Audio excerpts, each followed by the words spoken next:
gamit mo Kasi alam mo, namisunod si Ate. Sino yan? Shoutout kay Ate Em, nasa Agra. Salamin ko. May glasses na sa salamin ko. Nakalimutan ko na Ano last ito? year. Puro malilimutan kayo. Gracias, si. Salamin po si Russell, nandun pa sa Abra. Kasi po, ang gagamit po noon ay taga-Abra na. Alam niyo ni Daddy Paul eh, sabi ko, wala yung eyeglasses ko, nilagay ko pala dun sa surgery bag ni Ate Em na. Ayun, nakalagay, nadala niya last year pa Ay, yun. bakit kasi doon mo nilagay? Tapos ayun. Ha? Bakit doon mo nilagay kay sa bag nila na wala ka pang ba? Wala, parang Nilagay mo basta. dito. Kung nagbakasyon sila, Russell, sabihin mo. Ha? Oo, kami. Ayan, good morning po. At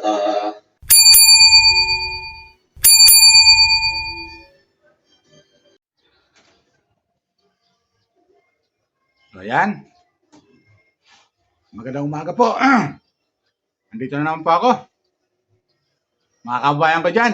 Kumusta po kayo? Kumusta?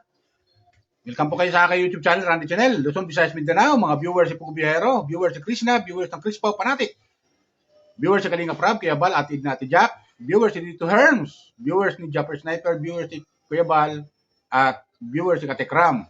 Welcome po kayo sa aking YouTube channel. Please subscribe, like, share, and comment. Okay? Tuloy tayo. Kasi meron ako napanood-upload na video ni Tito Herms na itong mga bata na Tris Marias ay tuwan-tuwa. Tuwan-tuwa sila dahil dumating na nga si Daddy Paul nila, si Sir Paul, mga viewers ko. Alam nyo, bibira lang ito makitaan natin itong mga bata na maging masaya na hindi nila nakikita yung kailang daddy na to si Sir Paul. Kasi ang tawag lang kay Sir Paul, daddy, mga viewers ko. Kung makikita natin doon sa upload video ni Tito Herms, mga viewers ko, ay napakasaya ng mga bata. Tuwan-tuwa sila at nasilayan nila uli yung kailang daddy. Tagal nga naman dyan sa Davao kasi nakabase lagi si Pugo Biyahero sa Davao. So bibira lang umuwi dito sa Manila. At dumating na nga sila Sir Paul mula Davao dito sa Manila. Andiyan na sila sa Laguna, mga viewers ko, sa bahay nila. So, may pasalubong tong si Sir Paul na bag kay Maylin at yun nga, tuwan-tuwa si Maylin dahil dumating na yung bag niya mula Davao kasi nakalimutan niya nung unang biyahe nila pupuntang Davao. Yung Christmas ata yun, mga viewers ko. Comment lang kayo ha. Christmas yata yun nung maiwan ni Maylin yung bag na yun ay punong-puno ng gamit niya, ng mga damit.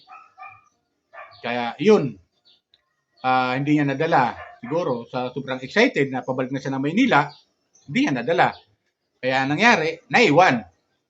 Di ba? Ngayon, pagdating ni Paul, ni Pugo Biyahero, mula Davao, ay dinala niya itong bag ni Maylin mula sa Davao. Kinuha niya doon sa mga magulang ni Maylin. Oo. Tapos, yun nga, dinala. Tuwan-tuwa si Maylin dahil nadala na nga yung bag niya at andun yung mga gamit niya, mga viewers ko. So, excited yung mga bata. Tuwan-tuwa sila na nakita nila yung kailang daddy. Alam mo yung feeling ng isang anak sa tatay nila, yung sobrang na-miss nila, makita mo sa mga ngiti nila. Ganon kasarap panoorin, kasarap pakiramdam na ang isang ama ay malayo sa kanila tapos bibihira lang nila makita, nang makita ay tuwan-tuwa sila. At napaganda dahil may pasalubong pa sa kanila. Ito, kumuha ko ng video clip mga viewers ko doon sa upload video ni Tito Herms, kung gaano kasaya itong mga batang ito. Yung Tris Marias, si Mia, si Russell, at saka si Maylin, mga viewers ko. Kumuha ko ng video clip. Ito, kumuha ko. Sana hindi bagal si Tito Herms. Tito Herms, kumuha lang ako ng video clip para lang, meron lang ako motivation sa aking comment dito sa video patungkol sa pagdating ni Sir Paul dyan sa Davao. Dyan sa Laguna, mga viewers ko.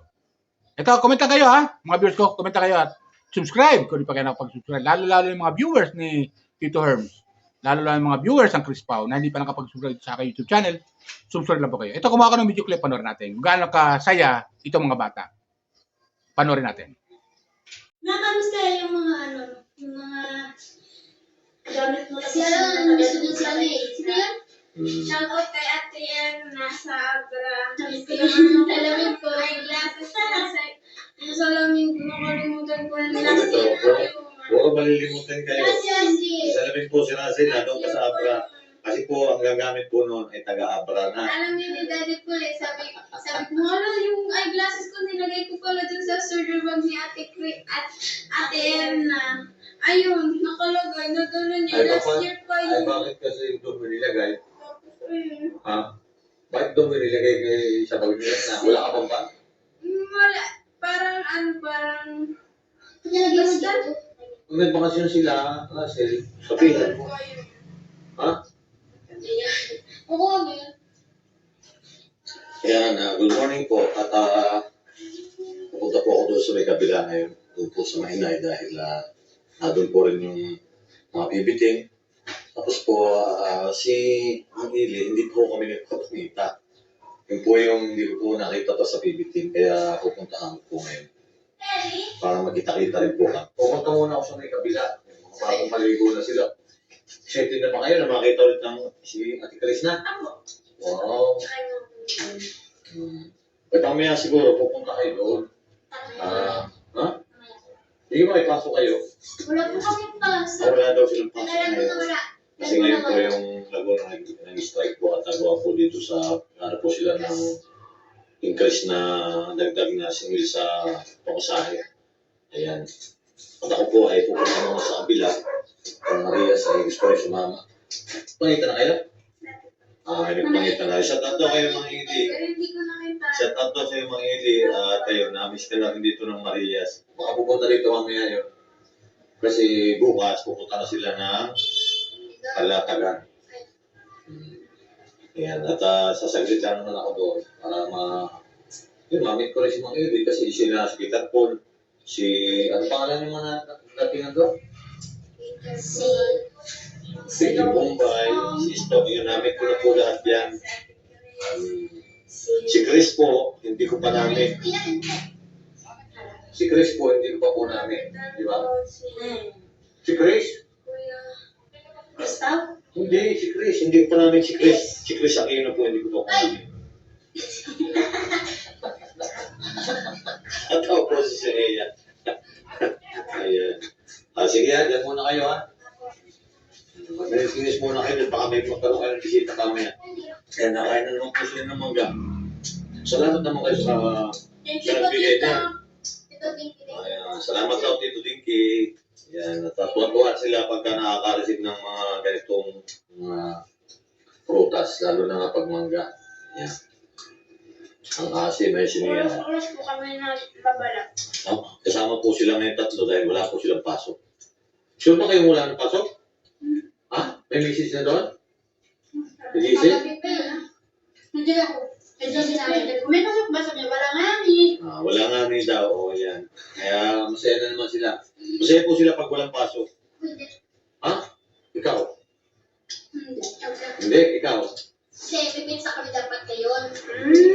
Oo, pizza Dapat pala. ibang nakapagpapit sa amin. Oo. Ikaw? Yun yung tama kasi. Parang Mahirap pala dito. Pumasok na lang kayo para wala pizza. ay, Pizza ba o pizza? Ano ba talaga? Pizza. Ayun, anong date na ba ngayon? Di ba pizza? Pizza. Ano ba? Ha? Hindi, ano ba ang inano ninyo? Yung pizza na yun? hindi. Ayun po. Yung kinakain ng pizza yung masarap. Kaya ko po yung kung anong araw po kayo, pizza. Kasi pizza daw eh. Di ba tawag sa ano, pizza? Pizza. Pati ako napagaya na sa Marias. Sarap kasi hindi naman po masyado siya maasim. Kaya pag nahinog, tamis na tamis din yan. Kaya gustong-gusto nila yan. Mas gusto ko yung hila ko sa sinunod. Mm. Yung hinog kasi. Sabihin niyo sa manggahaw na kayo mahinog. Meron pa akong manggayon pa ako, meron pa din doon. Ayun. Ilaw pa. Salamat dito din kasi lagi-lagi nagpapadala sa amin ng favorite namin ng gato. Uy, Lord, Pag uwi ninyo doon, makakakain pa rin kayo niya, meron pa rin yan doon. Sakit ang Di ba malapit na bakasyon niyo? So ayun, di ba mga viewers ko? Tuwan-tuwa yung mga bata, walang mapagsidlan.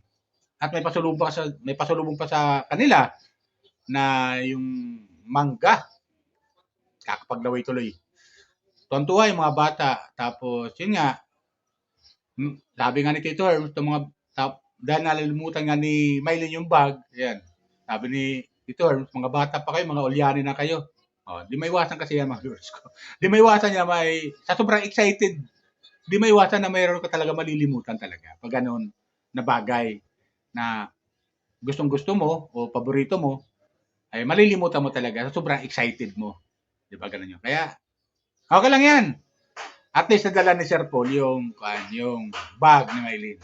Tapos, yun nga, kwentuhan, yan, yung mga bata, at excited din na makita si Krishna, excited din na makita ang PB team, kaya tuwan-tuwa sila. Ayun, pinasala ni Tito Herms, papasala ni Tito Herms yung PB team doon sa kabila, doon sa bahay ni Pugubihero, kasi doon nakabase yung mga bata, yung mga PB team, doon sila tulog sa bahay ni Pugubihero.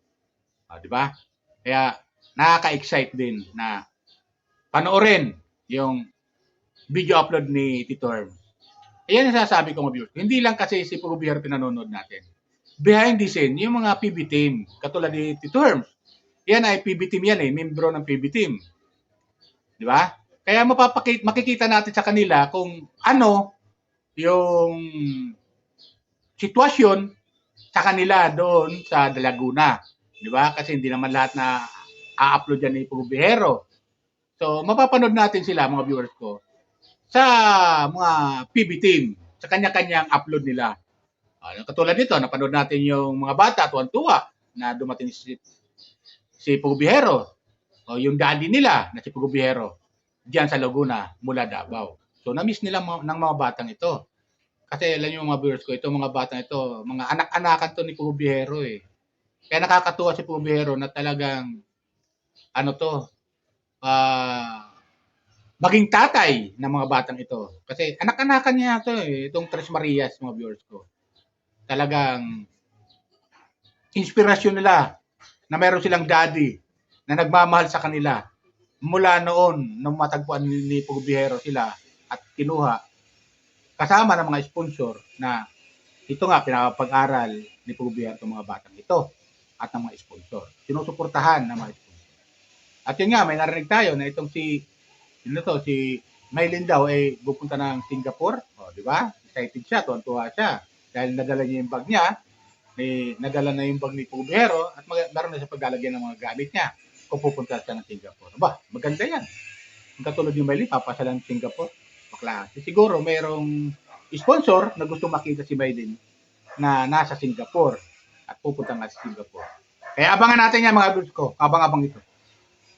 Nakaka-excite yung mga susunod na mga hakbang